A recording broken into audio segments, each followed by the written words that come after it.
The restaurant was carefully designed to make people feel hopeful. Warm amber lights softened the edges of the room, mellow jazz hummed low enough to be intimate without demanding attention, and every table held a single white candle flickering like a promise. It was the kind of place where first dates happened on purpose, where people came believing something good might begin. Ethan Hale sat at table 9, posture straight, hands folded loosely in front of him, eyes scanning the entrance for the third time in 5 minutes. He told himself he wasn't nervous. He didn't get nervous. He was 42 years old, successful, composed, and very clear about what he wanted from life. Blind dates were simply inefficient, that was all. Variables he hadn't approved. Expectations he hadn't agreed to. But his sister, Mary Ann, had a relentless faith in fate, and after months of refusing, he had finally given in, just to make her stop looking at him like he was something broken she wanted to fix. "She's kind," Mary Ann had said. "You'll like her." That was never a guarantee. When the hostess approached with a soft smile and gestured toward the woman behind her, Ethan rose automatically. His instincts were well trained. Years of meetings, negotiations, and polite social encounters had taught him how to move smoothly through any room. The woman stepped forward, and for a brief, unexpected second, his mind went blank. She wasn't what he had anticipated. Lily Carter was not glamorous in the loud sense, not polished to impress. She wore a simple cream-colored dress, modest and understated, and flat shoes that suggested comfort over spectacle. Her dark hair was pulled back in a loose twist, a few strands escaping to brush her cheeks. But her eyes, those stopped him. There was depth there, a calm intelligence layered with something quieter, heavier. Strength shaped by loss, though Ethan wouldn't have known how to name it yet. "Ethan," she asked softly. Yes, Lily. "Nice to meet you." He extended his hand. Her grip was gentle but confident, her smile polite yet reserved. Not nervous, not overeager, just present. They sat. Menus were opened, water poured, small talk began the way it always did, carefully, cautiously, like people stepping onto thin ice. Lily asked about his work, listened when he explained his consulting firm, asked thoughtful follow-up questions that showed she wasn't merely waiting for her turn to speak. Ethan found himself talking more than usual, something that faintly annoyed him. "And you?" he asked finally. "Mary Ann mentioned you work with children." "I do," Lily said. "I'm a librarian, mostly early readers." "That must be lively." She smiled, a real one this time. "It's chaotic, loud, messy, and honest. Children don't pretend to be anyone else." Ethan nodded. "That's rare." Something shifted then, subtle, almost imperceptible. He wasn't bored. He wasn't counting minutes. He even laughed once, genuinely, when Lily described a 5-year-old declaring that books were magic you can borrow. The conversation flowed more easily than he'd expected, and a small, traitorous thought crossed his mind that perhaps Mary Ann hadn't been entirely wrong. Then Lily grew quiet. She lowered her gaze to the table, fingertips brushing the rim of her glass as if steadying herself. Ethan noticed the change immediately.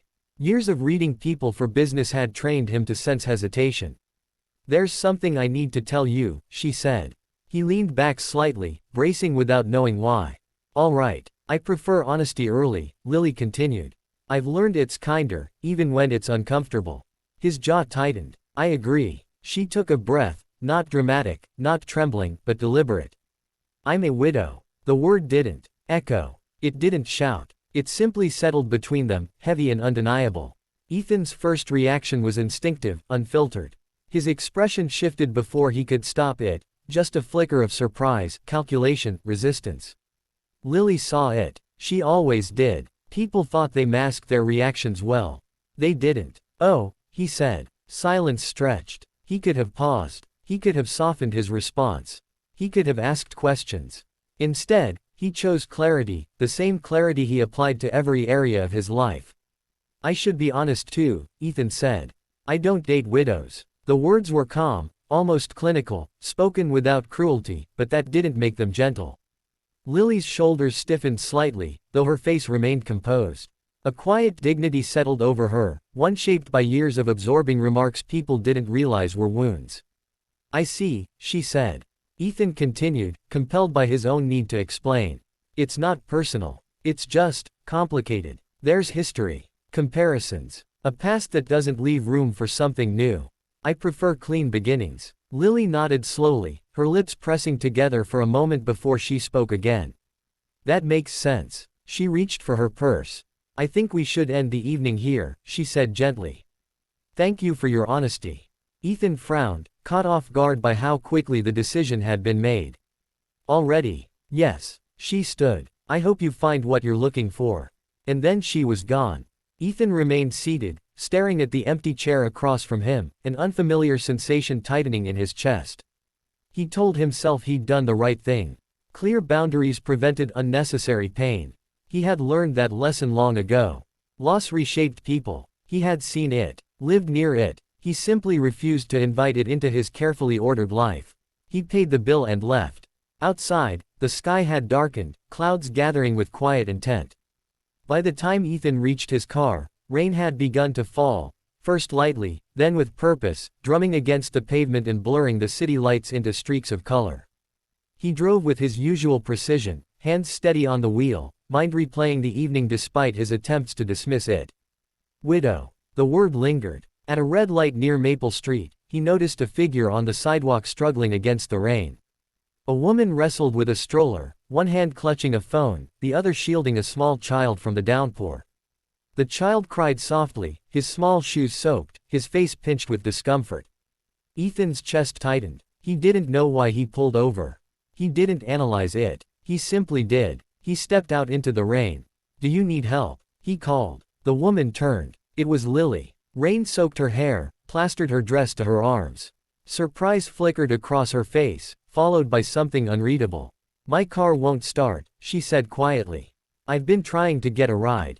Ethan glanced at the child, shivering despite Lily's attempts to shield him. Without thinking, he removed his jacket and draped it around the boy's small shoulders. There, he murmured. That should help. The child looked up at him, eyes wide. Thank you. Something inside Ethan shifted. I can give you a ride, he said. Both of you. Lily hesitated, pride warring with exhaustion. Finally, she nodded. Inside the car, silence filled the space, thick, heavy, honest. The child soon fell asleep, head resting against Lily's arm. My son, she said softly. Noah. Ethan swallowed. He's lucky. She smiled faintly. I hope so. As the rain softened and the city slipped by, Ethan realized something unsettling. Life had already begun correcting him.